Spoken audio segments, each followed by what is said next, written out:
Welcome to the Terrible Podcast with your hosts from SteelersDepot.com, where you can find all your latest and greatest Steelers news. It's Dave Bryan and Alex Kozora, always lit, talking Steelers. And now, here's Dave and Alex.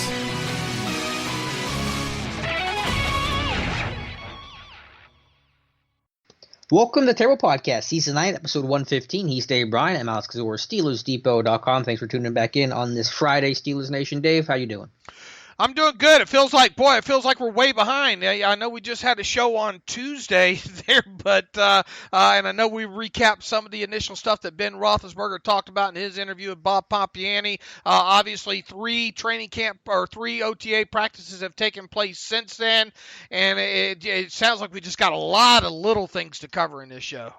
Yeah, and that's really how OTAs go. You learn a little small piece of information here, a little small piece of information there. That's just how things work. And just a heads up in case, on the off chance, because this is how it goes when we record the podcast, any big news breaks from now until Friday morning. We're recording this on Thursday evening.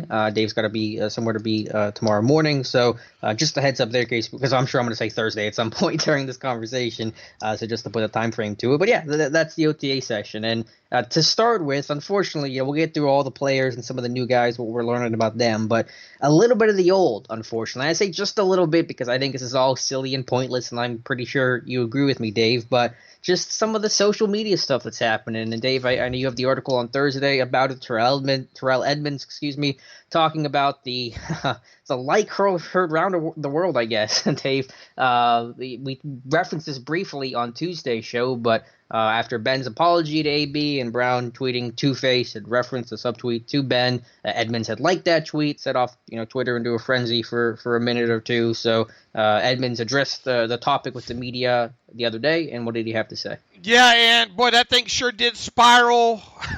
As the internet does.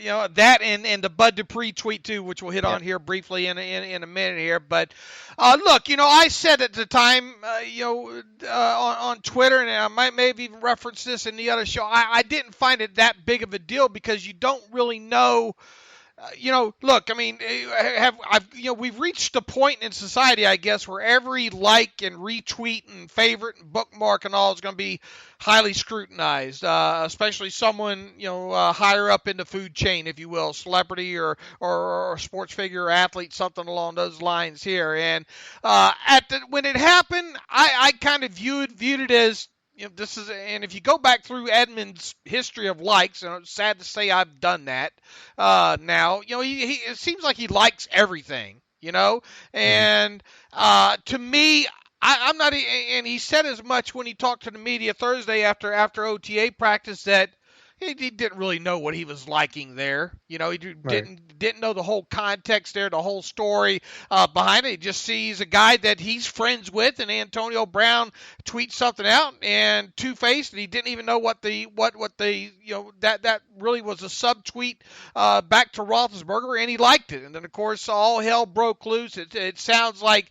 or he did. Edmonds tried to later that evening, I think, put out like a 3-tweet explanation. I guess he got enough pushback negative on that he said to heck with it, and he just deleted those tweets, and I think he undid the like or whatever of the Antonio Brown tweet. Supposedly he tried to get a hold, he's so freaked out about it that he got a hold of Ramon Foster, and I guess Ramon probably just told him something along the lines, just be more careful of that, and Ramon Foster defended him, I'm guessing, after Thursday's practices as well. And, this more than anything, and I guess this is going to be a buzzword now, or is, or has been, optics. It's everything's optics now. How does something look? The heck with getting down to the root of it. How does it look?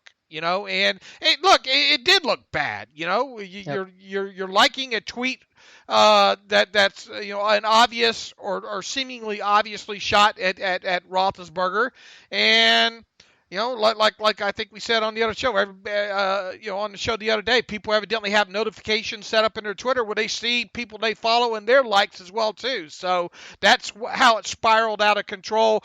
Look, I'm willing to give the kid a benefit of a doubt here, that it was just a harmless, I liked it not knowing what it was.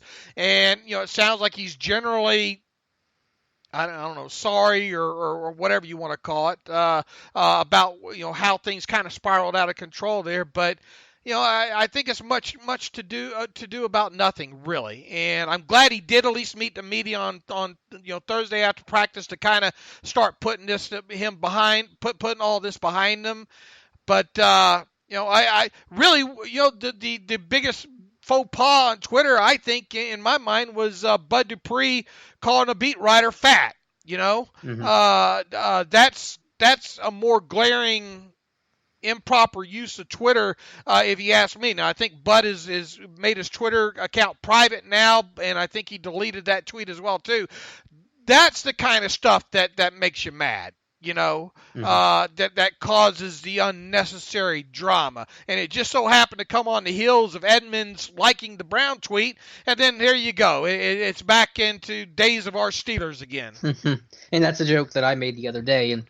And do I think that this is going to be an issue and this is the drama that needs to be talked about? No, of course not. So I believe that Edmonds truly thinks that Ben is two-faced. No. And Dupree stuff, does that really matter?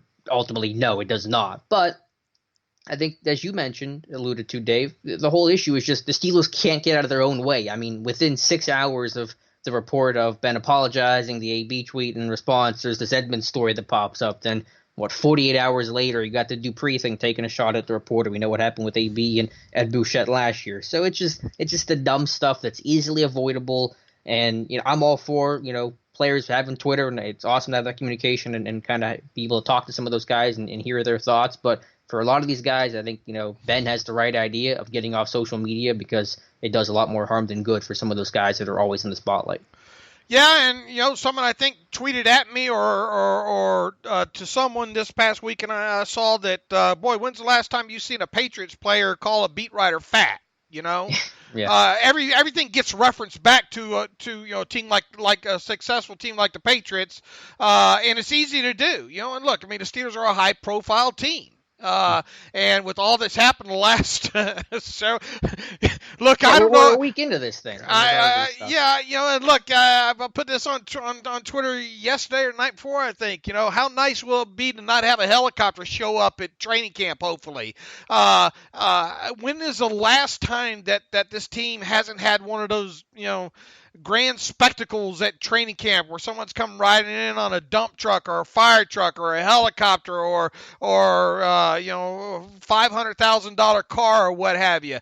Can't we just go maybe one off season without some of this needless stuff, people drawing attention to themselves unnecessarily. And I think that's the biggest thing here. You get AB out of town there, and now it's fun to sit back and watch him make a spectacle of himself with another team, not with the Steelers, and you're pointing the finger over it that way with the ha-has, and then you turn around and your own backyard still isn't cleaned up or seemingly not cleaned up.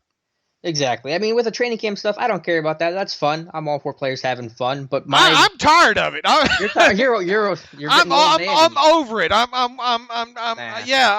over writing about Bentleys or having to research the type of car or whatnot just to write up a post. With that kind of stuff. Just for one training camp, just report, take your pillows, go inside, come out and do the interviews, and let's get on with things.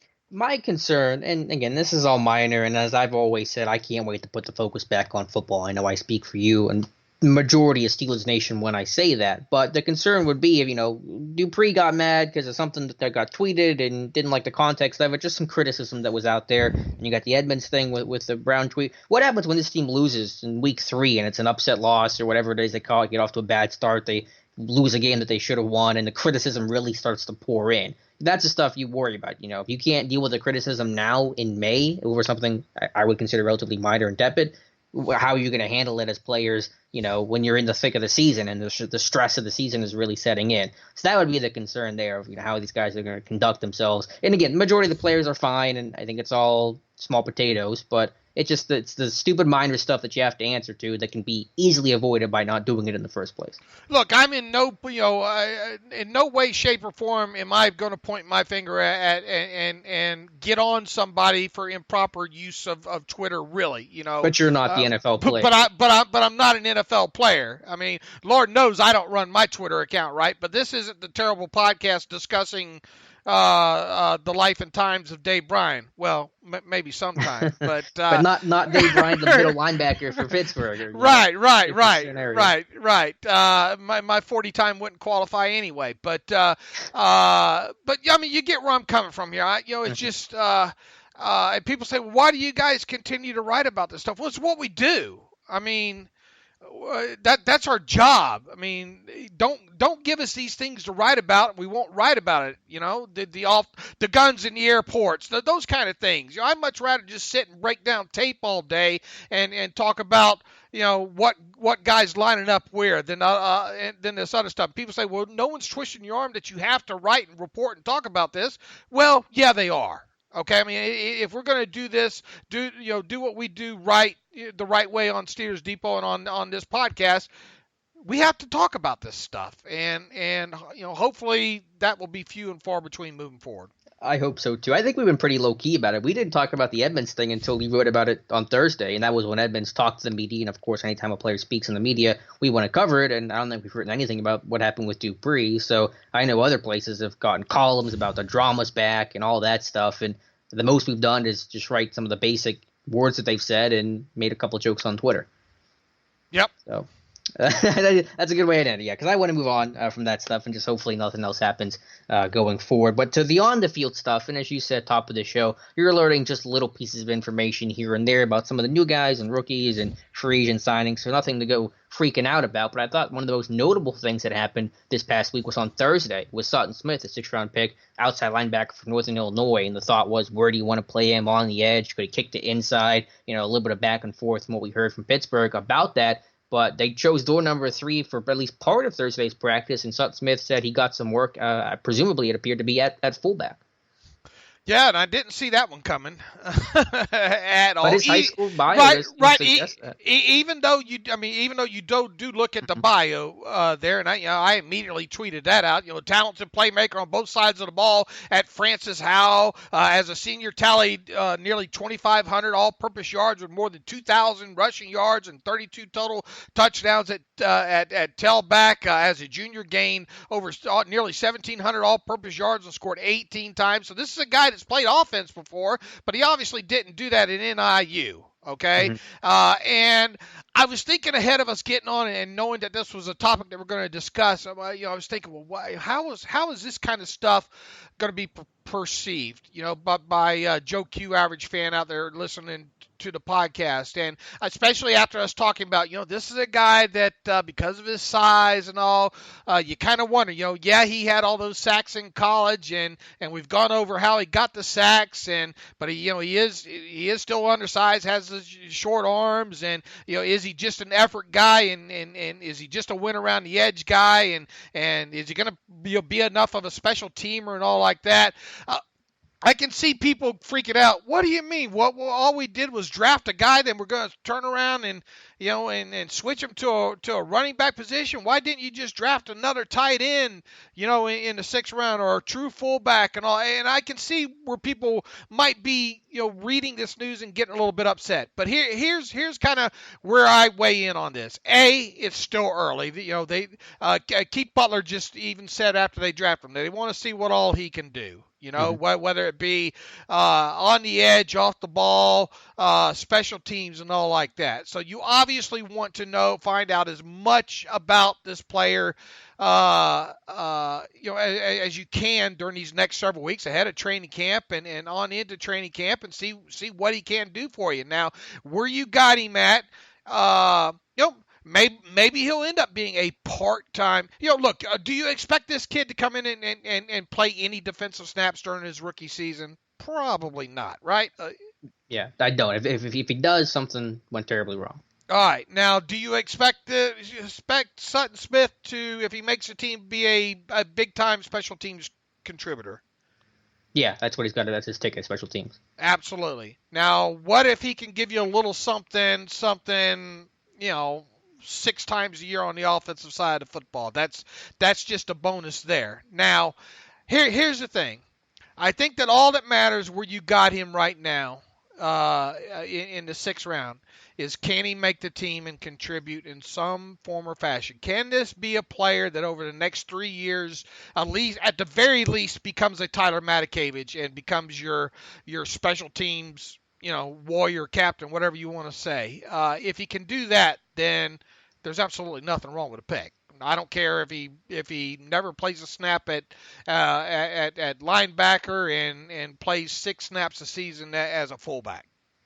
I echo your thoughts. I mean, what you're trying to do with a 6th-round pick that may not have an exact defined position, and certainly, as we said, isn't going to have a defensive role in year 1, is just maximize his value. And the more hats you can wear, the more value you have to the team. So when he moves to fullback, it's not impacting Rosie Nix. It probably doesn't even signal a full-time move to fullback because that seems fairly pointless. But what if Rosie Nix gets hurt in a game? That happened a couple years ago against Baltimore. I think he broke his foot and missed the rest of the season. What if you wanted to use a fullback in that game and didn't have a tight end because your third-string tight end 6'8", and you probably don't want him doing a lot of lead blocking. You don't have a David Johnson type that's kind of 6'2" and has that H-back-ish type role that can play that spot. And you don't want Jalen Samuels doing that either, even though he kind of did a little bit of it at NC State. So just the more things you can do, the more value you can have, the more depth you can provide, because obviously this team's not carrying 2 fullbacks. No one carries 2 fullbacks. If you can kind of have that hybrid backup role and, of course, still offer something on defense and primarily on special teams, more power to you. So for Sutton Smith, I mean, this is how late-round picks and undrafted guys and rookies make a roster. I still don't think this is any kind of a, demeaning.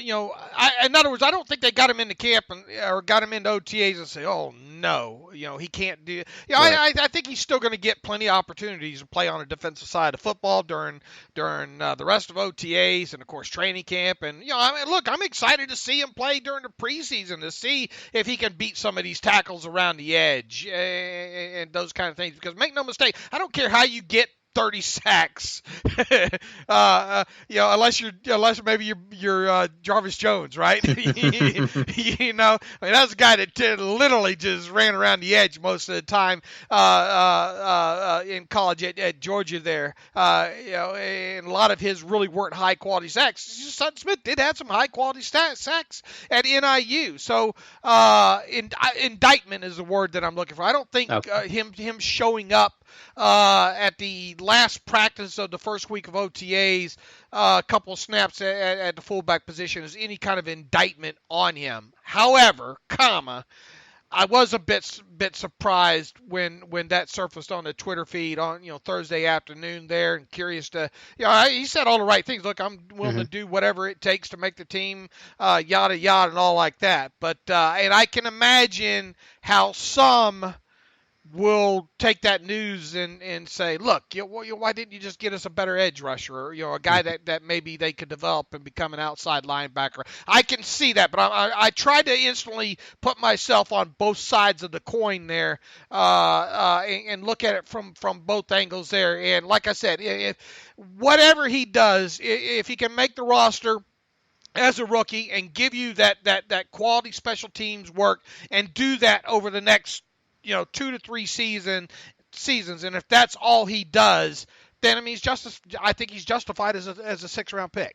And even if he makes some sort of full big-time switch to fullback, which again I don't expect to happen, he's still wearing the gold defensive jersey on the field. He did switch numbers. He did, which might be an eligibility thing. I don't know how the 50s work in the backfield. I'm not sure on the rules on that because lineman he can be considered a lineman, not eligible. I don't know, so maybe that's the reason for the move. But he's still wearing that's what I'm getting to more than anything. Look, I mean, I think they got some intention of doing something with him here on the offensive side of the ball, maybe during preseason and all. Yeah, he could take some snaps too, absolutely. Because again, who's the backup fullback? I don't want Rosie Nix getting hurt in the 4th quarter of the 1st or 4th preseason game. I mean, he's too valuable on offense and definitely on special teams. So I think that number just helps create the options. He can still play defense, still play fullback. But even if he were to make a full-time switch to fullback, it doesn't change his path and how he's going to bring value to this team. Whether you're fullback, outside linebacker, inside linebacker, long snapper, I mean, I don't care. Your role is on special teams, and you're going to have to run down kicks and punts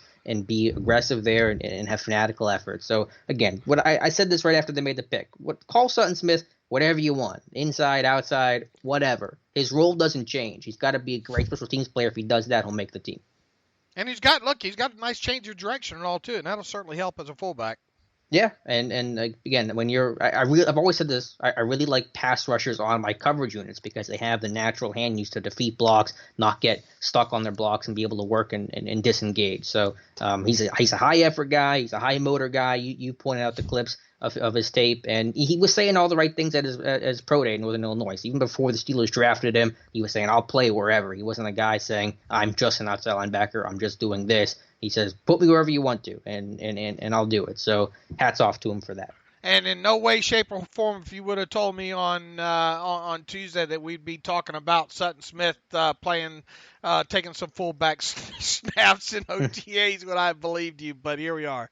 Yeah, and hey, Rosie Nix made the switch. And not that we expect Sutton Smith to become Rosie Nix 2.0, but Rosie Nix was a D tackle at Kent State. He played linebacker for a hot second in Pittsburgh and moved him to fullback, and that created his roster spot. So again, more you can offer, the better off you'll be. Dave, to go to some of the receivers now, two notable things with some of the new guys, one rookie, one second-year player. We'll start with James Washington, though, because I think that's probably the more notable story. And this is really common, though, for first-year to second-year players. Obviously, a lot of these guys are expected and anticipated to make a jump from year 1 to year 2 because the game slows down. You know the playbook. You kind of know how the NFL works. It's not deer in the headlights. But also many players, especially in Pittsburgh, drop a lot of weight from year 1 to year 2 because they understand the importance of speed and conditioning and just having your body ready for the grind of a full season, which starts now and runs basically all the way through, ideally, February in the Super Bowl. So James Washington told reporters he dropped about 15 pounds during the offseason from about 225 last year to, I think he said, 209 is where he sits today. And again, I think it's a smart thing to do, become lighter, become faster, and just a bit more conditioned player.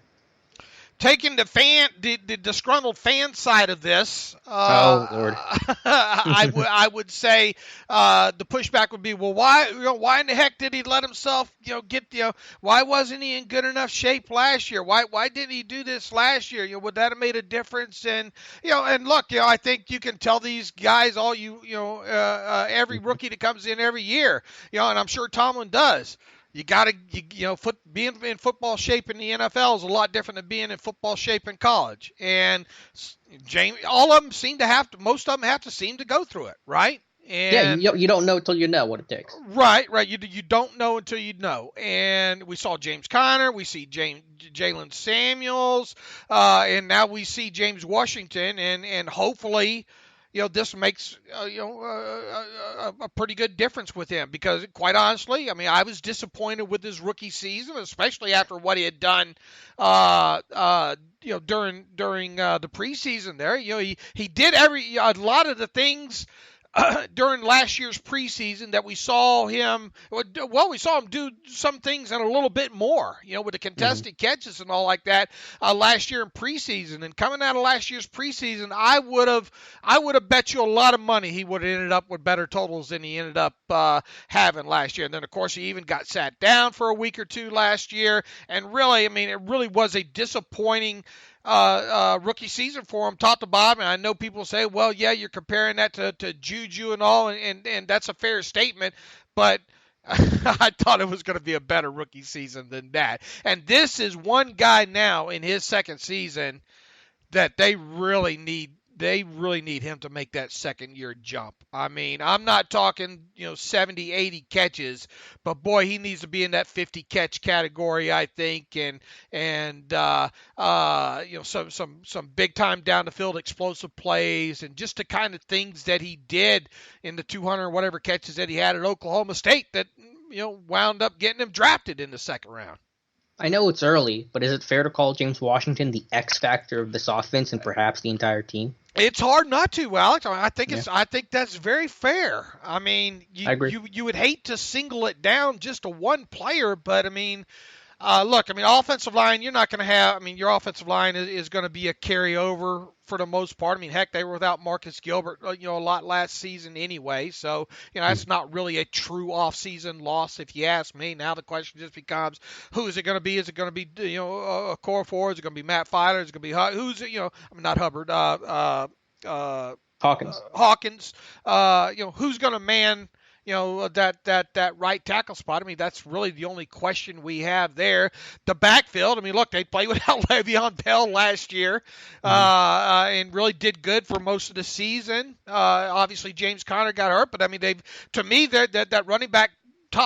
running back depth chart top to bottom, I'm excited about it. I mean, you got Connor, you got obviously Jalen Samuels showed us a little something at the end of last year, and then now you got a guy in Benny Snell that is hard not to be excited about, and really you hope that you don't even have to see him until maybe around the midpoint of the season. And if all three of those guys can show that they can pass block, you got a lot of options you can do there and not wear everything down. So I'm not worried about that. I'm not worried about Ben.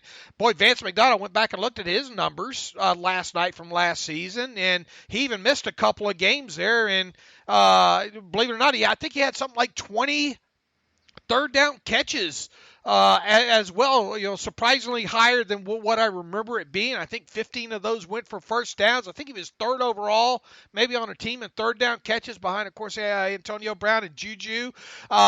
People will point to, and as long as he's healthy, I mean, there's no reason to think that he's not going to be the player that they thought he would be when they got him in a trade with the 49ers. So, Rosie Nix is Rosie Nix. I mean, what else does that leave you outside of the wide receiver position? And, Juju obviously is going to command more double teams with Antonio Brown gone. That's where you automatically flip back over to thinking, the only way you can make teams pay for those double teams a lot of times is take advantage of single coverage with the Z receiver on the other side, and that potentially is going to be quite a bit of James Washington. So, I just seemingly wiped my butt over my shoulder there to get to what you said. But yeah, I think it is fair to say. I mean, because how quickly do you expect Diontae Johnson to come in and contribute heavily? Yeah, it might not be right away. It's probably not going to be. I mean, you hope you can get him on the field sooner or later. And Donte Moncrief, should be, he is what he is, and obviously playing. What is this going to be, like his ninth quarterback that he's played with? It's his best quarterback. Yeah, I mean, I played from Luck his rookie year, but that was a brief time, and been still better in my mind. Right, and, as long as he stays healthy through OTAs, and Moncrief has talked, boy, every other word out, and how can you not like him? I mean, really, he's typical guy that you'd like to see the Steelers sign, as far as I can tell so far in the interviews. And, he's stressed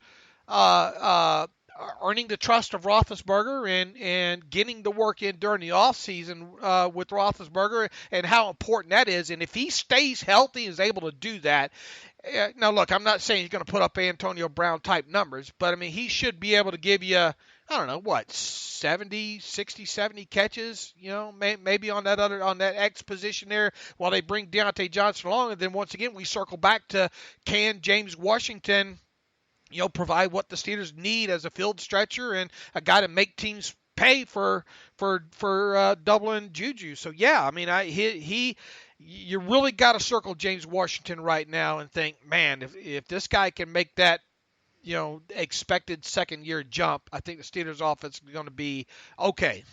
Mm-hmm. And him losing the weight and getting faster, because he's not a burner. He's not a naturally super fast guy. He ran, 4.54 at the combine. So I think if he loses some weight, becomes faster, he needs to be the vertical threat. He's got to be one of the vertical threats, but I think primarily his role is going to be someone that can win deep. And that's going to be done with his body control, his tracking of the football, his hands. And if you lose a little bit of weight, you get a little bit faster, that's going to help him too. So that's his role. And look, I mean, he's you don't have to worry about him putting the work in. Oh, yeah, hard work. I don't think it's just now, what do we have here? Do we have Marcus Wheaton too, or do we have, a Sammy guy Coates. that, or Sammy, a healthy Sammy Coates, because look, I mean, was Wheaton the compliment or the floor? No, I was kind of the floor, but bless Marcus Wheaton's heart, he couldn't stay healthy, and it just never seemed like Marcus Wheaton could ever get on the same page with. Yeah, that was so strange. It never clicked. And I kind of, when you go back and you kind of remember James Washington's college tape, and you go back and you try to remember Marcus Wheaton's college tape, and all say kind of the same feeling. Both players coming out of college there, and obviously Marcus Wheaton didn't pan out there, and Sammy comes along, and there was a short period there where it looked like, oh, okay, Sammy can maybe be that guy, and that obviously didn't materialize much past those. What do you have? 7 explosive plays to start off that season, and then really nothing else other than that. So, yeah, I mean, look, I'm not going to sit here and say he's going to, he's going to live up to the expectations I had over a year ago. But I'm probably not as down on him either as most are. Agreed. And yeah, no one can guarantee anything, and this alone doesn't offer success, but he's humble, he's quiet, he's a hard worker, and a good listener, and those are the things we know about James Washington, and that's a good foundation as any to set yourself up for success in making that second year jump. I think by about the 4th game of the season, though, we better we better have seen some stuff, right? Yeah, it starts in the preseason. He's got to, pick up where he left off last preseason, and certainly it's got to translate. But I think once he gets that, he got a little success at the end of last year, and I think if he just has that one good game early in this season, just to kind of get his confidence up and maybe get some of the criticism quieted down, then he can really kind of just settle in and play football and take off. That's the hope. Yeah, you just think with this with a guy like him, man, just 1 or 2 plays right at the start of the season to get him. You go back and you look at early on in that game last year against Kansas City. I think somebody even put a clip of that. It might have even been the first offensive play of that game against Kansas City last year, where Ben went deep down the left side there. Ben, he that was against Steven Nelson too, and he had a step on Steven Nelson.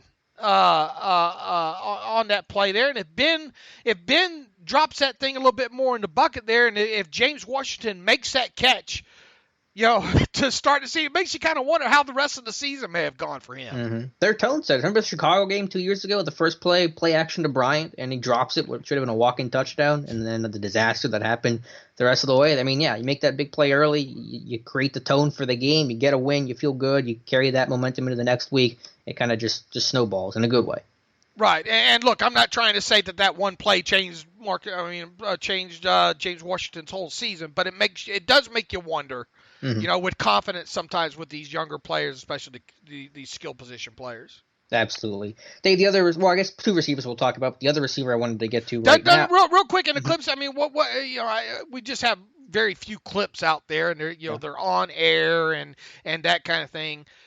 Do you notice anything different about James Washington? I mean, does he look? You obviously saw him during training camp a lot last year. I mean, was there anything discernible in the clips that you've seen on air that makes you think he's quicker, he's lighter, this, that, and the other? I don't know. I'm bad at those things. Some of those are the lies we tell ourselves as the hope of the new season. But he certainly does seem lighter, and dropping 15 pounds is noticeable. I'll have a better gauge once we get into camp, and I can kind of be in that same setting. It's hard to evaluate it just watching it with some clips that have been edited up. But again, he had a really strong camp last year, so there's optimism. I agree. There's optimism for him heading into year 2. I haven't soured on him really at all yet.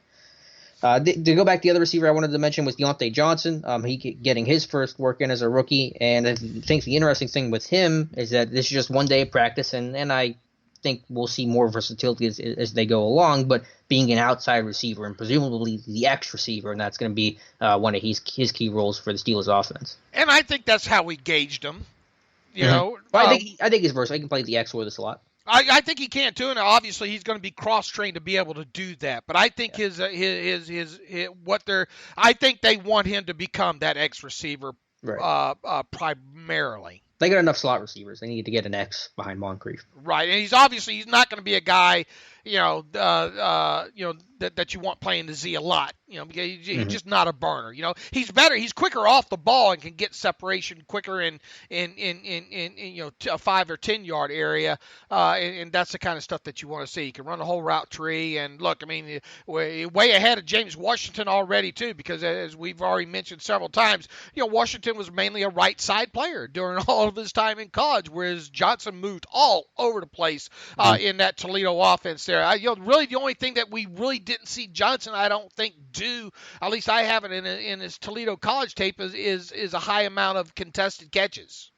Yeah, well, that's because he got so much separation they didn't have to be contested. So it's a good problem to have. It's something he'll have to adjust to. Yeah, I figure right now they want him to play one spot. They don't want to move these guys around too much right now in the learning phase. But because he has played slot before, there was a skill set to do that. And again, just the cross training to be able to line up there, or when you move another guy around, maybe that'll kick Johnson inside. Those are things you have to do. So I think for now, for the first week or two, it's like with the offensive line. Camp for the first week, they'll play just one spot, left tackle only, and then after the first week, they'll flip to right tackle to get some work there. You don't want to constantly flip these guys back and forth every single play, every single practice. Let them get some reps at one spot, get some tape out there, some coaching stuff to go over, and then once you feel like you've got a good foundation there, then you start moving guys around. So the versatility is nice with the return game as well. He could be doing kicks or punts. He's had experience and success with both. But again, I agree that I think that versatility is going to really help his development, where James Washington kind of took some time to get used to that transition in the NFL. Right. I think Juju even said, the goal now with him is to try to put weight on him. So when the wide receivers go out, James Washington will have to watch Diontae Johnson eat. It was what Chipotle I think they went to.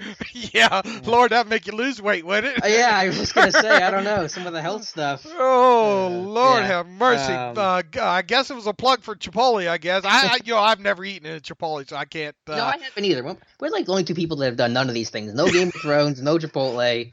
Well, I guess we have to leave our house to they haven't built a Chipotle in my kitchen yet, so I guess I'm going to mose them. Look, I'm one of those weird freaks, though, that germaphobe type people, too, that want, look, and when I do go out and find a restaurant that I like, I go to that place over and over and over and over again. What's your restaurant of choice, now that you're... Well, California Pizza Kitchen. We go to the California Pizza Kitchen here, and then the other place that I haul my wife to is the Nevada Chicken and Ribs place here. Their chicken is, out of this world.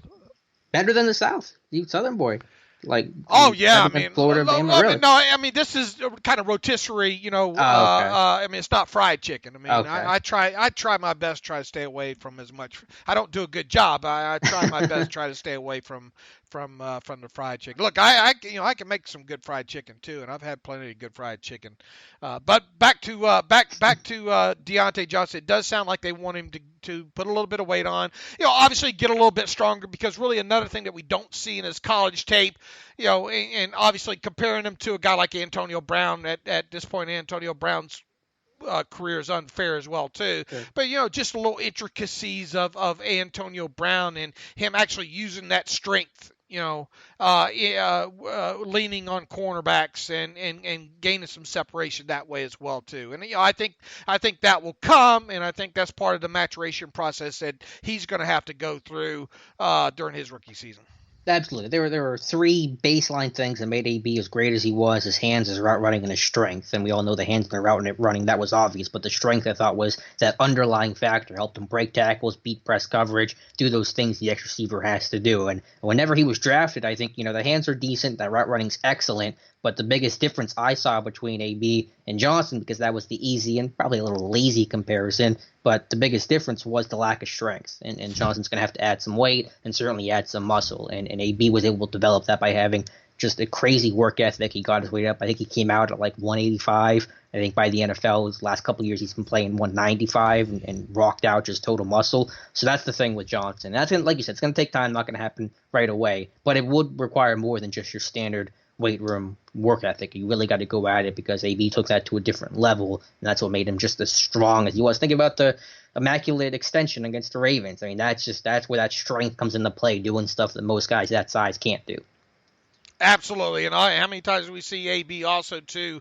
Just tie DBs in knots. Break their ankles.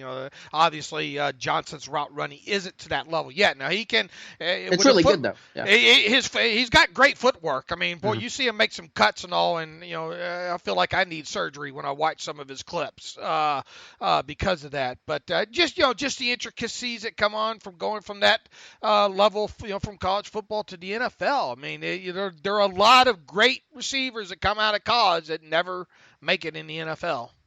To round out the receiver room, Juju talking to the media, had some really good interviews. I thought you transcribed it well. I think wrote a couple articles on it too, Dave, just talking about being the leader in that room. And I wrote this article, I think, about 2 months ago in my One Step to Take series. On the field, Juju's in a really good place. Not that there were things he can improve on. There's certainly always things you want to do better, but I thought the big thing I wanted to see from Juju was becoming the leader of that room. And that's weird because he's still the youngest dude in that room, but he's also experienced, and he's the number one guy, the ones that everyone else is going to look to him for guidance. And losing AB and then losing DHB too, another big leader of that room. And I know Juju seems like he's going to embrace that role of being the guy in the receiver room.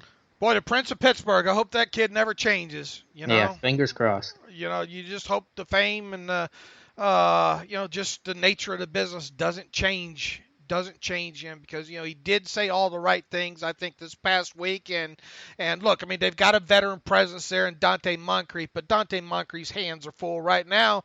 Mm-hmm. Just trying to learn the offense and get on the same page and look, earn a job. Let's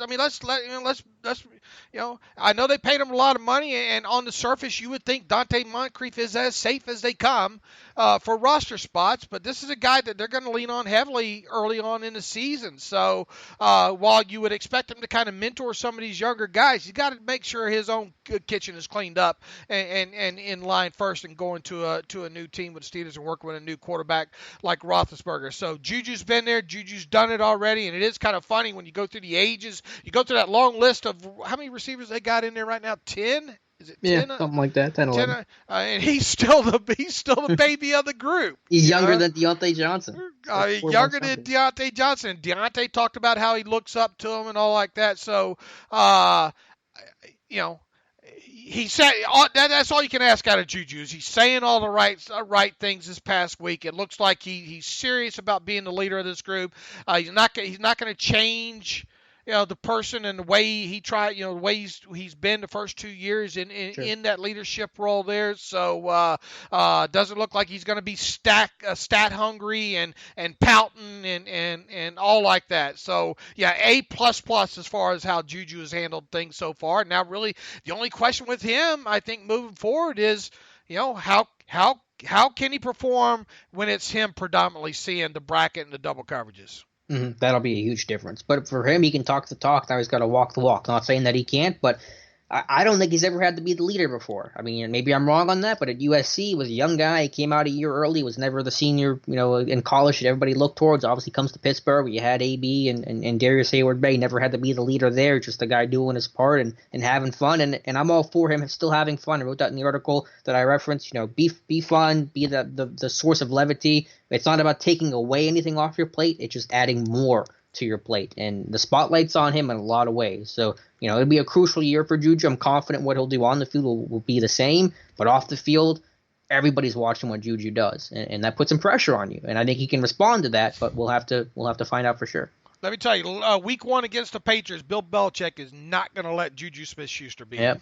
No one brackets better than Bill Belichick and takes away your best guy. Absolutely. So, I mean, I don't know if you're thinking down the lines about fantasies and not fantasy drafts and all like that, but I tell you, that week 1 game, that you want to talk about other guys having to step up big right out of the chute. Guys like James Washington and Donte Moncrief. I think you're really going to have to see that in week 1, because I just cannot imagine Bill Belichick letting a guy like Juju Smith-Schuster beat him. I forget the exact verbiage, but Belichick will tailor defensive calls specific to the player. So he'll say something like, whatever the front is, 19 double or 19 bracket, and that would reference Juju. So in the past, it might be 84 for AB, 84 bracket, 84 double, which is just literally calling double coverage and bracket coverage on, AB, or in this case, Juju. So yeah, you're right. It's going to be the other role players to step up, because Juju's going to have one heck of a time.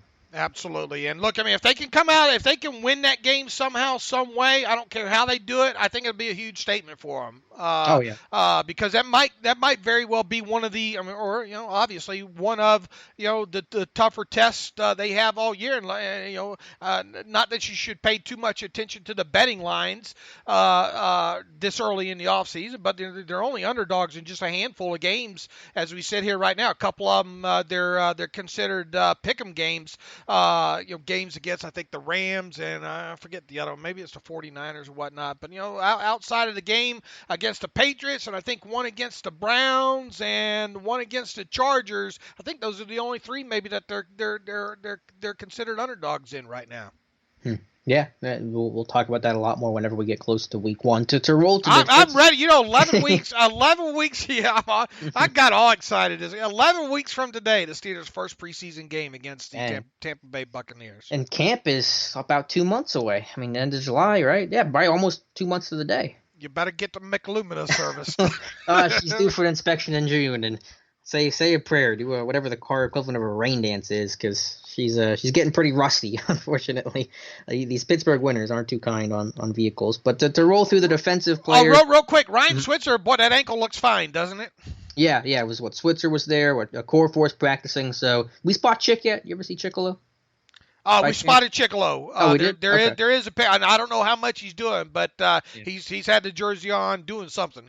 All right, well, that's a good sign. Those are all guys that are off-season surgery, and Chick was in a boot at some point. So just the fact that he's out there in some capacity sounds like everything's on schedule for all those guys. But to roll through the defensive players, we'll stick with linebackers since you just mentioned it.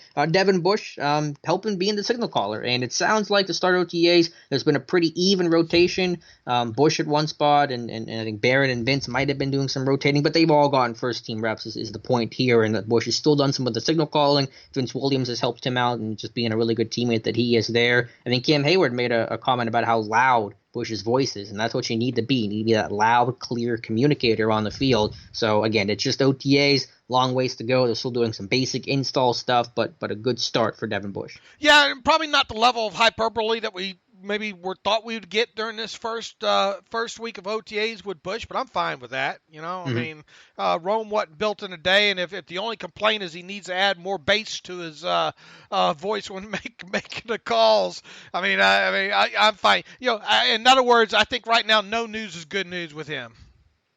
Yeah, he's that's what you want in a linebacker. You want kind of the quiet stuff, but I think he's an eager guy, willing to learn, and I think that again he did this in college. He did this at Michigan that was a complicated defense and had a lot of talent around him. I have no issues with Bush's ability to eventually command the room. So good start for him. And look, I know we're a long way from it and all, and I know it's way too early to read way too much into anything that's happened up until this point, but man, it sure would be something if they could get him on the field for at least 50% of those defensive snaps in week one.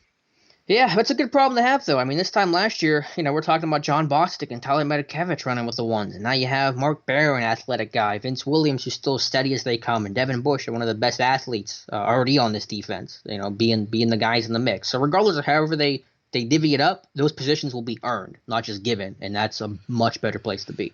Yeah, and it would make 3 years in a row that they've had a number one draft pick start a week one game. Now, obviously, Edmonds wasn't by design, but it happened. And Watt, the year before that, and he earned every bit of that. I thought, and that's one of the things that obviously we'll be looking for later on in the OTA sessions. Starting in obviously next week there is will the hyperbole bump up a little bit. And man, this kid's really picking things up and this, that, and the other. I mean, because look, even Ryan Shazier, weren't we kind of hearing that stuff about him during his rookie season? Yeah, well, he started too. That's another guy that started. He just got hurt 5 games in. Did Bud start? No, Bud didn't officially log the start, but his first sack game against Tom Brady in that opener. So, and Jarvis Jones played a good bit. So, yeah, I mean, Artie Burns by midseason, even earlier than midseason, was playing a lot. So Bush is going to play. We just won't know exactly how much until the end of preseason, and we kind of see where his progression track is going to. All right, what's next? Who else? With the secondary, just a couple quick notes there with Mike Hilton. Obviously Mike Hilton's kind of been in a weird situation, A, with his contract, B, with kind of how last season ended, losing some snaps to Cam Sutton, the team not playing much nickel defense, and just being a little unclear about what his role is going forward. But I thought Jacob Klinger from Penn Live had a good nugget of information tucked away in one of his articles that Hilton said that he played about 80% last year after suffering, I believe it was called a hyperextended elbow, suffered in the early fourth quarter of the Week 3 win over Tampa Bay. And I think that makes sense because remember back to that Cleveland game, that Week 1 game. He played really, really well, and then he got hurt and tried to play through it the rest of the way. So oftentimes these guys have injuries that either we know about or we forget about or we just don't know about at all. They can hinder their play. So with Hilton hopefully healthy now, he can take a good step forward in 2019. Yeah, and look, I mean, he's still a guy that's only going to see the field probably a max of 600 snaps in a season, right?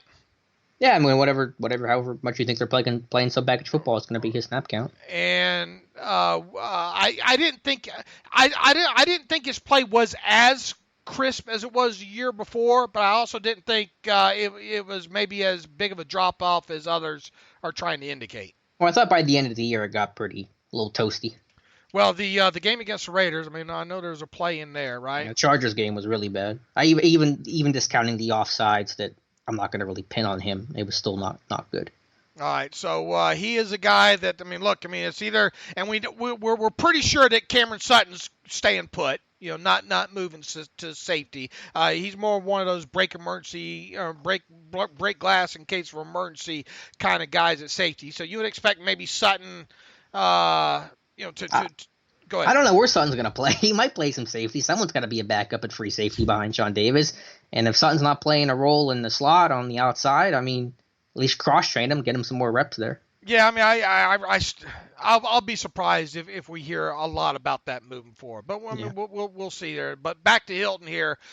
He's obviously he's doing everything he said he would do after not signing an exclusive rights tender. He's showing up, good faith, blah blah blah. I think the only question becomes now, and look, I mean, I know he's trying to model what he's doing after Alejandro Villanueva. Okay, and I have no issue with the path that he's taking right now. By the way, Same. But exclusive rights free agents they don't have much bargaining power anyway. And basically, him not signing his tender right now, for whatever little bargaining power that he has, that's it.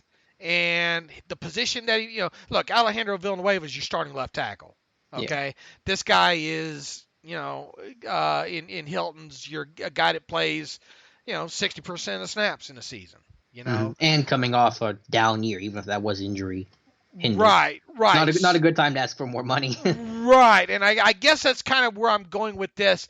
And I think we're going to have a question about this later in the mailbag here as well too. Is what do we think is going to happen with him? And what here's the thing with him.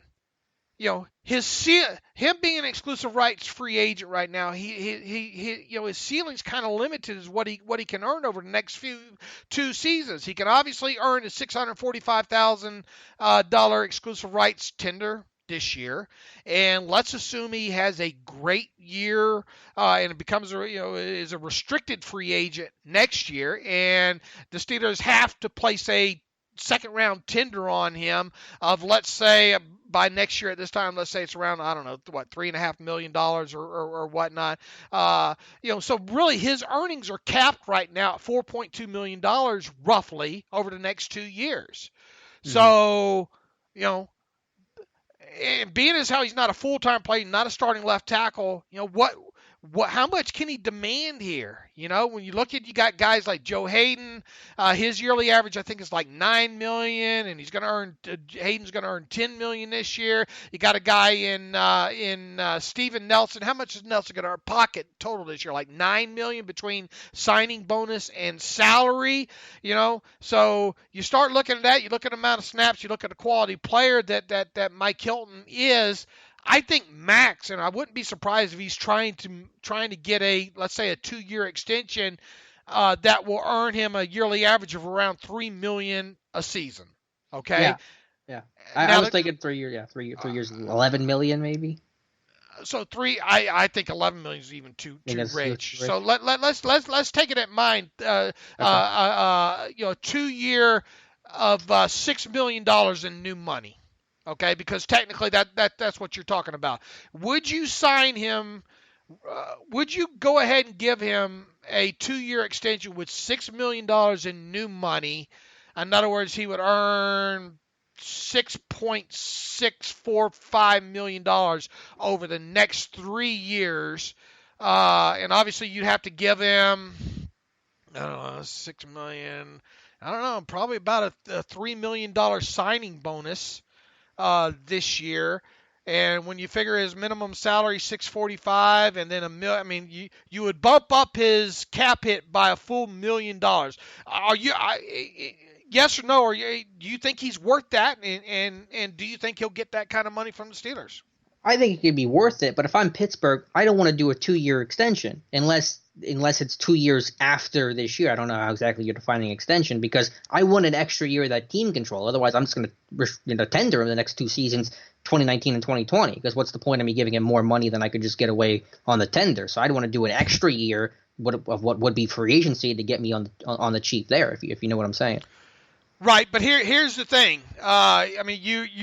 If you stay as is with him, you're going to pay him, and assuming he earns that second round tender next year, the max on the current schedule, the max he's going to earn is $4.5 million. So I'm not going to give him like 2 years and 6 and pay him more than what I could just pay by just tendering him this year or next year. Right. Well, you could have said the same thing about Alejandro Villanueva. And they gave him a 4-year extension. They went beyond his tender years, So if you're wanting more controlling years. Yeah. That's the incentive for the team. The player gets more money now, and the team gets a cheaper year of what would have been free agency, rather than paying him in 2021 a free agent deal. It's going to be a lot higher than what he would make now in this current contract. That's why you did the deal with Villanueva, because his contract now looks awesome. He's one of the cheapest left tackles in football. It's amazing, and that's what you're doing with Hilton, is at least getting me 1 year of what would be free agency, much cheaper now, but he gets paid now and doesn't have to roll that dice. And to me, I think Hilton would be doing himself a disservice to sign anything longer than a 2-year extension right now.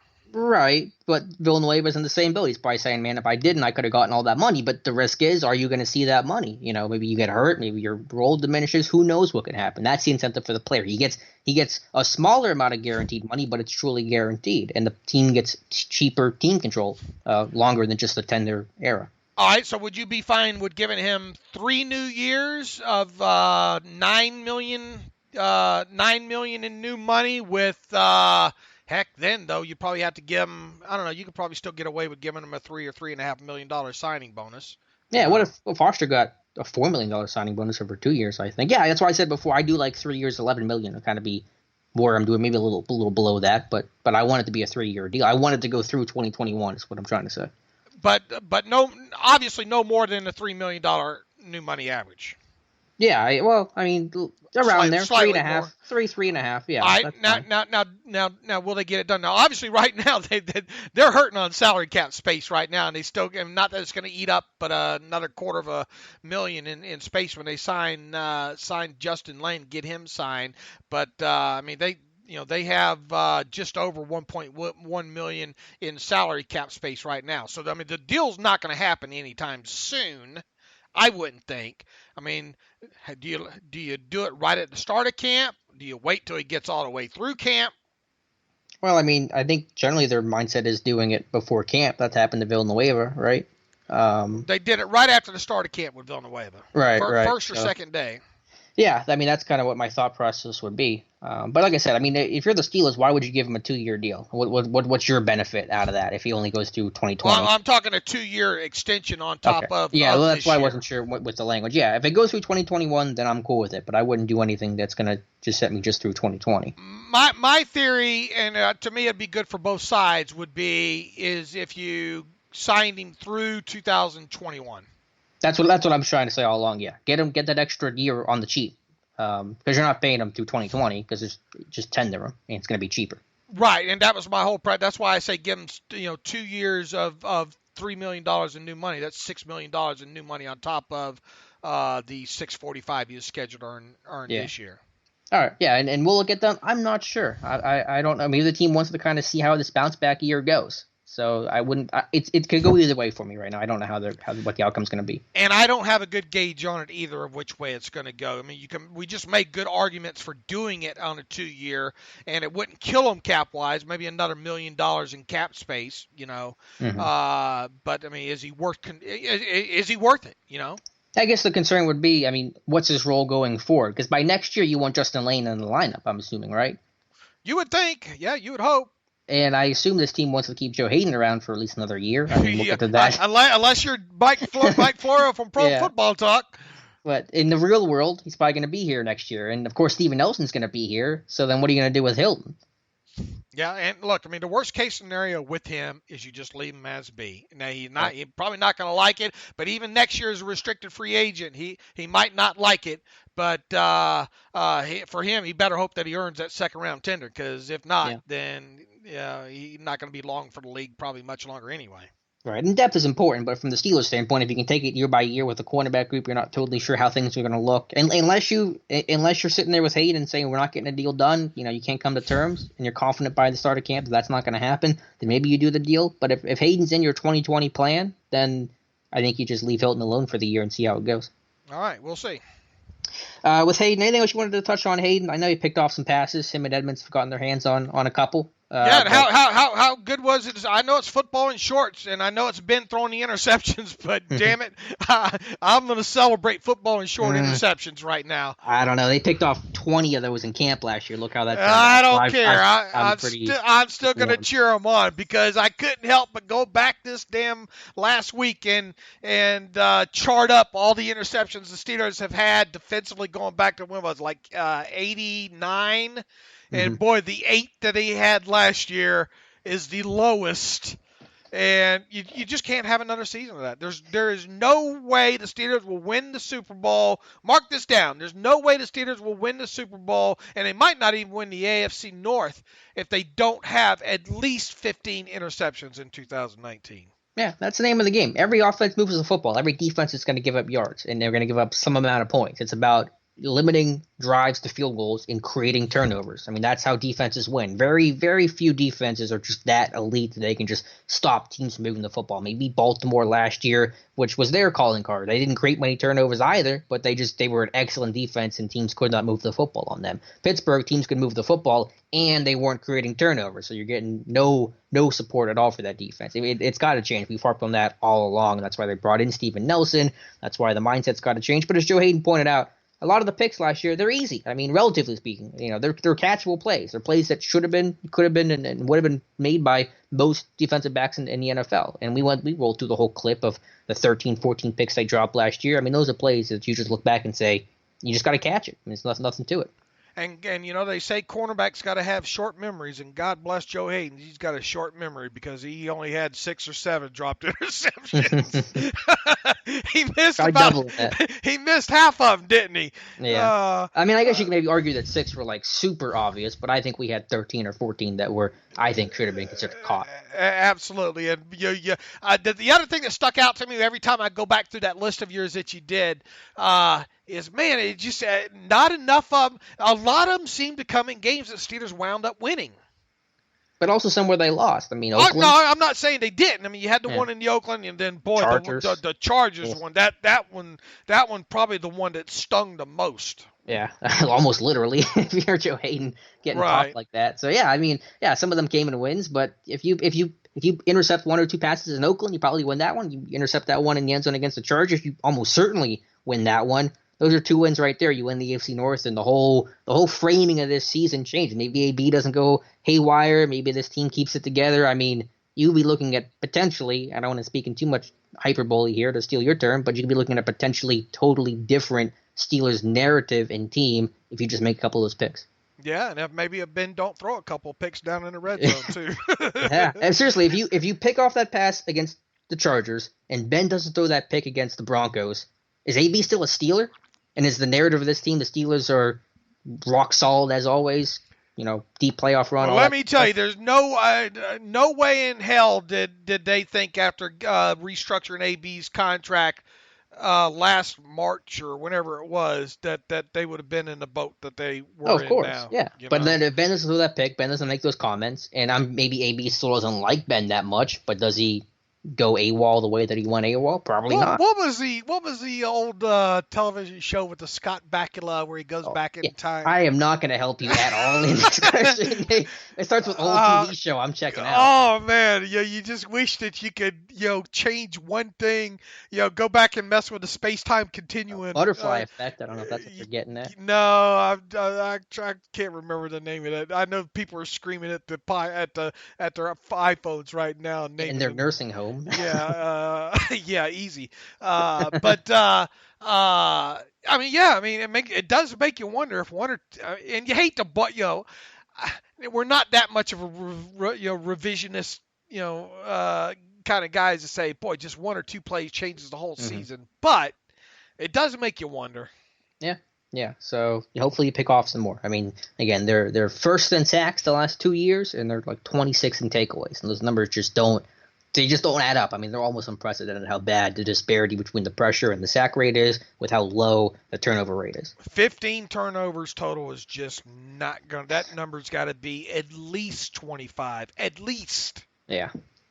And they've had chances. So now you just hope bringing in somebody like Steven Nelson who picked off, 4 last year for KC, he can continue that. And I know we're way far out from the game opener against the Patriots, but if you do not pick off Tom Brady in that game, you're not going to win that game. And Tom Brady has 18 touchdowns and 0 interceptions in games against the Steelers played in his own backyard. Oh, maybe make me feel good about week 1 for a little bit longer. Not yet. Well, you saw Joe Haden last year. The interception against the Patriots helps you win the game. So yeah, I mean, I don't disagree with your point at all. Dave, a couple more things to finish out the show here. You wanted to touch on briefly the undrafted free agent. I know we had a bit of a debate about that on Tuesday's show. I don't know what exactly you want to talk about it with that if you've done some more research, but what's your take I on did that? look. I tried as best as I can, and look, the bad thing is when it comes to contract tracking with undrafted free agents, those are the hardest ones to nail down because they're just not as publicized as much. And I'm not gonna pester Joel Corey to run through 300 contracts, but I did see the guaranteed money that a lot of the Patriots got. I think some Giants got some. Who else was there? I think maybe a Packer or two. What other ones did you go? I guess the thing is, and the problem is I'm playing with incomplete info, and I hate playing with incomplete info here. I do agree, though, that several teams take part in that mechanism. Okay. Yeah. Now, you do have the whole cash cap floor, 89%. Every 4 years got to be, but even so, even trying to bring that in, you're not talking about a whole hell of a lot of money. Yeah. When it comes to the guaranteed money part of the rookie base salaries that they're giving these guys to probably attract them.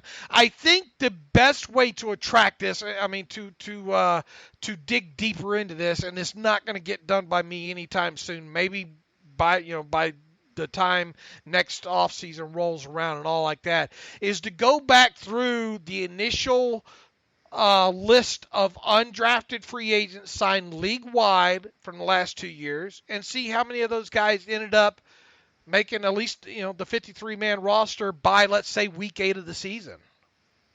Is that fair? I mean, because, look, a lot of these guys are getting cut anyway.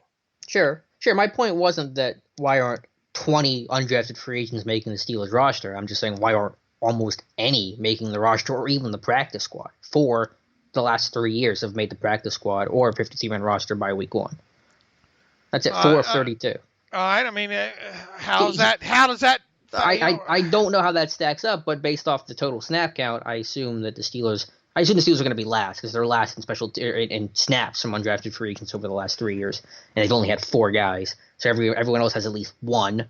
I imagine those other teams are finding those guys. And look, it's a weak argument on my part there, but we also know that the Steelers look for a certain kind of player. Okay. Yeah. Regardless of I'll let you make that argument. I mean, you see where I'm coming from, though. I mean, they're not going to go stray too far from the kind of player that they like. Yeah, but the players that they like are out there. They're not hidden, and the players they're bringing in are bad and cut, and that's not the player that they want to bring in. So, in short, I mean, look, I'm trying to make the argument for you here. I'm trying to say, look, could they stand to guarantee, for about 4 or 5 of these players, $40,000 of their, in addition to, let's say, the 20 to 15 to $10,000 signing bonuses, go ahead and guarantee up to, I don't know, $40,000-$50,000 of the rookie base salary the first year, just to try to attract a better player. And make no mistake about it, though, I think opportunity. I would hope that kids are not making a decision to go to a certain team just because of an extra $50,000. Well, you'd be surprised if you're 22 and you're looking at 10,000 versus 50,000. That's a big thing to a 22-year-old, and there's a reason why those guys, that money's being given out. If it didn't have any sway, that money wouldn't be given out. You know what I'm saying? If I'm an agent, I'm doing my client a disservice to not put him in the best opportunity. I think you can do both. I think you're going to a place that's going to offer you money and offer opportunity, and the Steelers are capable of doing both. They're not incapable of it. Right. I mean, it's not going to hurt anything. It's not like it's going to cramp them cap-wise. If you want a homework assignment, maybe I can do this. No. Or you can do this. You do it. This is what I will do. Maybe I'll do if you need the dollars or whatnot, I'll research the dollar end of it. Yeah, well, that's basically what it's going to be. This is kind of how I did the snap count one. The Steelers' top free agent this year got $20,000, right? Alexander Myers, is that correct? You got a $20,000 signing bonus.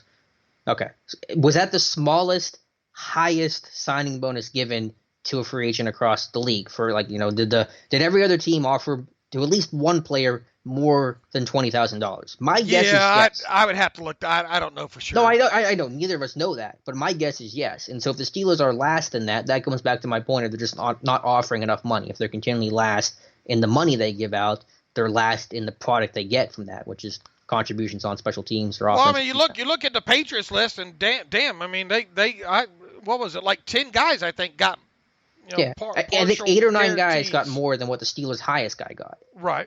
I mean, how can you expect to compete with those teams when you're just not even just slightly behind, but you're getting lapped by the rest of the league? Sure. And so the results are predictable. You're not getting the talent, and you're not spending the money. You're not going to get the talent, and you're not getting the production from that. I still think a small part of opportunity does play in that. Now, I don't know how much. It does play no, I mean, I agree. Opportunity, of course, is a huge role, but the Steelers have opportunity. I mean, don't pretend that they don't have opportunity for somebody to come in, a tight end to come and make the team, a safety to come and make the team. And yeah, they brought in some talent in Askew Henry and Locke, but those guys didn't apparently seem to be very in high demand. I mean, Locke signed 3 days after the draft. What did he get? $2,000? Is that what he got? Right. $2,000, and Askew Henry got $10,000. So I mean, maybe we're overvaluing those guys because they apparently weren't in very high demand. Right. I mean, look, I get where you're coming from, but I mean, what's to say if you bump up your amount that the other teams don't, does it just get into an arms race then? Sure, and maybe that's happened before. Maybe Pittsburgh has made a bold offer and it just fell through. I mean, these things fall through for a million different reasons. It's chaotic. But if I know Kevin Colbert, he just throw. I mean, he's they stick to that $100,000 rookie. I mean, undrafted pool amount. Yeah, and that's the overall point is they're sticking to the $100,000 signing bonus cap while other teams are putting up $500K. When you look at the guaranteed base salaries and stuff, and so your $100K is matching up versus the league-wide $500K, and of course you're going to lose out on that regardless of opportunity. Really. Yeah, I mean, look, it's a fair enough argument on your part. Probably we've lost. We already got one email complaining that we talked about it too much the other day. Oh, now you tell me. All right. Here's one thing too, and I did a little exercise. I'm sure you saw it Wednesday night on the Twitter machine, going back and looking just how much of the roster has turned over just like since 2006. Alone, Mm-hmm. And of the Steelers, here is of the players still under contract with the Steelers that were on the 2016 Week 1 53-man roster. That list on the offensive side of the ball is 9 players. Three of those were former first-round draft picks in Roethlisberger, DeCastro, and Pouncey, and the other 6, wait for it, undrafted free agents. That's what I'm saying. I want to get back to that. Find me the Ramon Foster. Find me the BJ Finney. Find me those guys, or even someone below that. I mean, I'll take anybody at this point that can just get on the field, even just make the practice squad and have a chance to develop and learn and become that diamond in the rough. And the defensive players that fit that same category, there was, as far as undrafted free agents go, Jordan Dangerfield, and that's it. Well, hats off to Dangerfield, who graduated on Thursday, by the way. Absolutely. So, good boy. I can take my hat off and hand it to him. He come out in 2013? 12 or 13, right? Yeah, I think that's what he said. And, yeah, did it for himself, did it for his son, I think he has. I mean, that's awesome. Yeah, really all right, Dave, good news there. He missed Thursday, and the only other player that we know of that missed time was David DeCastro. Speaking of DeCastro, missed all 3 days due to the birth. His wife had their second child evidently a few days ago or recently, and obviously that's not a big deal that he missed the first 3 practices. Yep, and congrats to him and his family. Last note before we get to read emails, Dave, I just want to mention it real quick because I think it did kind of indicate what we teased and discussed briefly on Tuesday's show. The Steelers team still searching maybe for some tight end depth. We saw that Jordan Leggett was released by the Jets. We speculated the Steelers could have interest in him given they liked him coming out of Clemson and the need at tight end. He didn't come to Pittsburgh. The Tampa Bay Buccaneers claimed him, but lo and behold, the Steelers, one of 5 teams to put in a claim on Jordan Leggett. And that was a great call by you. I mean, you saw that, and once again, we're not those guys that every guy that gets released, right, we say, they got to go after him. You pick your spots, you do your research on that, and the dots connected, as you said, and it was a great dot connection. And I think I kind of said, look, I'll be surprised if this guy doesn't get claimed, barring something that we don't know about. And lo and behold, 5 teams in total put in a waiver claim on him, with the Steelers being one of them. So good call by you there. And I think the biggest takeaway is, and it's been our assertion. Say it for me. Assertion. I wonder how bad my stutter is. Hey, at least you have a core 4 down pat. I'm really proud of it. Yeah. The biggest takeaway here, and something that we've talked about really since the draft, is at least they know and we know that they have a tight end problem, and they're trying to address it. And them trying to put a waiver claim in on Jordan Leggett at least lets us know that they know it. And I will be surprised between now and the start of training camp if they don't have a veteran tight end either off the waiver wire or one that gets cut or something on this roster to help push it. You think by the start of camp I could see a midseason trade a la Vance McDonald? Because I don't know who you're going to get from now to I mean, look, Leggett came open. I mean, things happen, right? That's true. I'm not going to guarantee that it happens by training camp, but I think you could see another name come open. That might interest them. Now the problem is you got the supply and demand there. We know there are a handful of other teams out there probably looking for one as well too, and they obviously didn't like the kid from Max Williams. They could have had him for next to nothing, or he just recently signed. Who did he sign with? The Cardinals? Yep, Arizona, Pittsburgh was. Somebody I think is going to come open that'll interest him, or if not, like you said, maybe one of these guys come final cut down time, you spend a 6th-round pick on or something like that to get.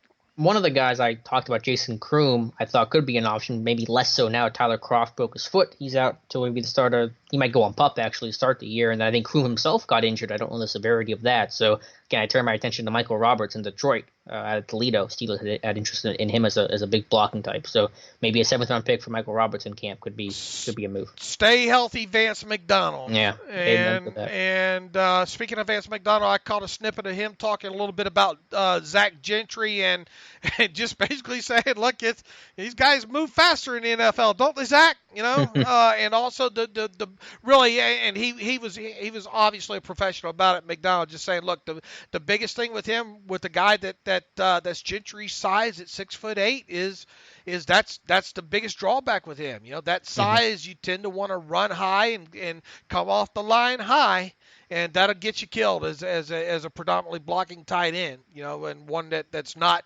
Travis Kelce. One last note with Leggett. I'm 99% sure the reason why Tampa Bay claimed him was just Bruce Arians getting revenge on Pittsburgh for stealing away Diontae Johnson. It's always, I see all this stuff written on Twitter and in comments. It's despite the Steelers. It did make me laugh though. I still feel like something Bruce Arians would do. I say that tongue in cheek, of course. Yeah, teams don't do things just because to spite the Steelers. Sure. Nobody's going to be able to convince me. No, William Jackson III was not drafted by the Bengals just to spite the Steelers. And to be fair, even if that was true, I think 3 other teams put a claim in ahead of Pittsburgh. So I think he would have gone to Buffalo had Tampa Bay not claimed him. Absolutely. All right, Dave, let's finish out the show with some reader emails. All right, let's see what we have. We put the call out in there, and we got. Well, that's not one there.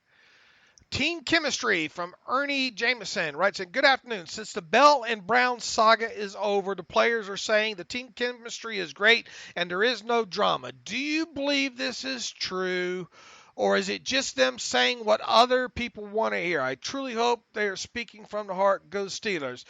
Look, we're not in the cafeteria,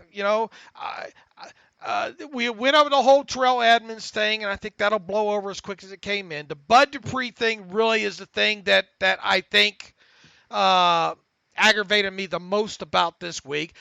Ben followed script, whatever you want to call it. He did what he was supposed to do. I think everybody else is saying the right things. I mean, Cameron Hayward looks like he's doing the right thing. Ramon Foster, all the Joe Haden. I mean, all the guys I think that you would expect to do, to try to get things on the straight and narrow are doing what they are supposed to do. Now, the chemistry, I mean, I have no reason to think that they don't have good chemistry right now. Yeah, I mean, you hope so, and hopefully that's the direction things will take, and obviously not having AB and Bell and the distraction, hopefully won't weigh you down, but you don't know until, you get into the season. Everyone says that things are good now. Hope springs eternal, right now, literally in springtime, so everyone feels good about how things are going until you get punched in the mouth, and then we'll see how they respond. So you don't know those things about team chemistry and how tight a locker room is until you're facing that adversity in a game, during a week, after a bad loss, a bad situation, being the underdog. That's when you find out the true character of your locker room. So we don't know until it happens. Here's your oldest players right now on the Steelers. Roethlisberger, Ramon Foster, Tyson Alualu, Alejandro Villanueva, Cameron Hayward, Joe Haden, Vince Williams, Marquise Pouncey, David DeCastro, and then Mark Barron and Vance McDonald. If that group can't now, with AB out of the picture and Le'Veon Bell out of if those guys can't keep that locker room straight, it ain't happening. Yeah, and I do think there are really good leaders in that locker room. Hayward and Foster are terrific. Hayden's been a great presence, so I think there is strong leadership. But again, you won't know until you're tested how good that locker room is. I'm willing to bet there's been a couple times Cameron Hayward's grabbed a couple of people by the scruff of the necks. Yeah, didn't that happen last year? Didn't Hayward say something? Figuratively speaking, I think Hayward had some moment last year where I forget all the details. I mean, who are these other guys on the roster going to can afford to cause you any problems right now? All right, true. And they'll be out the door in a heartbeat. So I mean, who is the most diva? I meant to tweet this out last night, but I didn't. Damn it. I guess it's going to be in Friday's questions. Who is the most diva-ish player remaining on the Steelers roster? I don't know. I feel like we're going to get in trouble if we ask that question. I don't know. We're going to try to get accused of starting. But I mean, you get where I'm going at, right? I mean, and throw Roethlisberger out. Okay. I mean, who? Well, it might be Ben. I don't know. I mean, you can't throw him out. I mean, could Bud be considered the most likely to be the biggest troublemaker right now? Social media hasn't been the kindest to him. I don't know. I feel like we're gonna get in trouble when we ask that question. but I think you're somebody. I mean, you get wrong. I mean, Antonio and Le'Veon caused a lot of drama.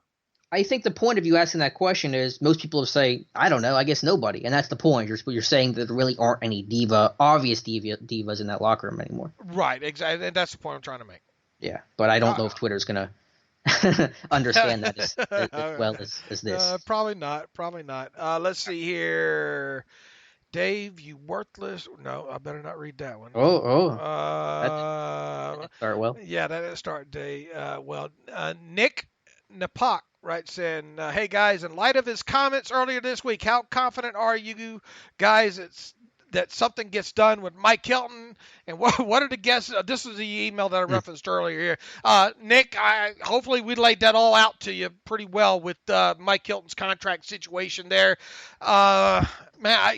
Because of the cap situation there and not knowing for sure what Hilton's wanting, it makes it kind of difficult with him not being, a starting left tackle or a guy that plays, a guy that you absolutely can't live without right now, it definitely would hurt to lose him, and he's not going anywhere. I mean, with the exclusive rights tender, he's got no choice. He's going to, at some point, going to have to sign that tender if he doesn't get a new deal, and he better be happy about it when he signs it too, kind of thing. So hopefully we laid that out. I just, it's so hard with the amount that he might be asking for. I would tend to think that maybe something gets done with him, Nick, and I think Alex kind of feels the same way, but at the same time, and I hate to hedge like this, I'm not going to be surprised if it doesn't because of the kind of control that the Steelers have over him. But I think he's going about it the right way, so we'll just have to see come training. I don't think it's going to get done before training camp, Nick. I'll tell you that. I'm gonna go on a limb and say it doesn't get done, but I certainly won't be surprised if it does get done, and I'm in favor of locking up Hilton long term. Here's a good question from Chris Carey. Nice short question for you guys today. Good job, Chris. We like these, and they're easy to read. Do you think Christian Scotland Williamson will ever really contribute, or is he just someone taking up extra practice squad spot they allow him for? Here's the thing. Obviously, the cards, the deck stacked against him being really never playing before, being a rugby player and all like that. Second is we don't have a lot of tape on him.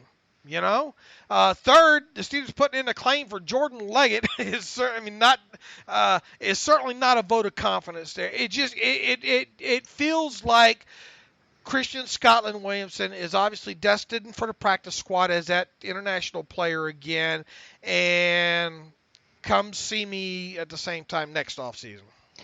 Obviously, the odds of any, 90-man roster fringe guy becoming something is naturally low. I mean, it's like asking, is Marvin Allen ever going to become something? Marvin Allen was the old NFL Europe international player back in like 05. You can't remember Scott Bakula's show, but you can remember that. Well, it's Steelers related, so it's embedded in my memory. But so it's like asking that question. But I'll say this, is that if he is going to become something, we're going to find out within the first 4 days of training camp, because either we're going to see him make that jump year 1 to year 2 now that he's comfortable and it's been in the NFL system, and again, it's not just so new to him, and we'll see a jump. Maybe it's not going to be his ceiling, but we'll see some progression, or we're going to see the same dude last year, which basically did nothing, and that's going to be the story. So I don't even have to wait till next offseason. I'll let you know probably real early in the camp if we've seen a progression. Because if you think someone's going to make a jump, it's going to be a big jump given kind of where he's coming from in his background, and now that he's really acclimated to football, we'll see a much different Christian Scotland Williamson if it goes well. But if it's the same dude, then you can kind of call that one over. Quantum Leap. Is that the show? That's what? the show. Okay. It's hard working with somebody a lot younger. I'm playing Password. I'm surprised. No way you remember that show. Oh, no, I used to watch some Game Show Network. That used to be my mom used to watch Game Show Network. All the Match Game and Password. And the password is. What about what was it? Was it Joker? No whammy. Oh yeah, they're bringing that back. Yeah, the pressure luck. Yeah. Oh, pressure luck. That's it. I can remember. They had that one guy that cheated it and won hundreds of thousands of dollars. Well, that's one of the craziest scandals. Quantum Leap. If you ever get a chance to binge on that was a cute time travel show there. All right, where were we here? Let's see if I can find one other one here. Eric Fort writes in, I'm typing this after only listening to about a quarter of the Tuesday podcast, but I want to try to get you guys to expand upon a point that I believe Dave tried to make regarding the UDFAs. Oh, I think I might have a fan here. Undrafted free agents being selective about their guys' odds of making a roster. For all the Steelers' great UDFAs over the years, what did the depth chart look like when that particular UDFA made the roster? Furthermore, what are the most common positions that UDFAs make a 53-man roster versus the weaknesses the Steelers rosters have had over the last years? Alex, you're definitely not wrong overall, but my initial thought is that the UDFA populace around the NFL is disproportionate. Boy, you're starting to use some big words in here from me. Disproportionately low on defensive backs. The hole that has been the most glaring on this team's roster. If my theory is incorrect, use it to help yours. Make some good points, Eric.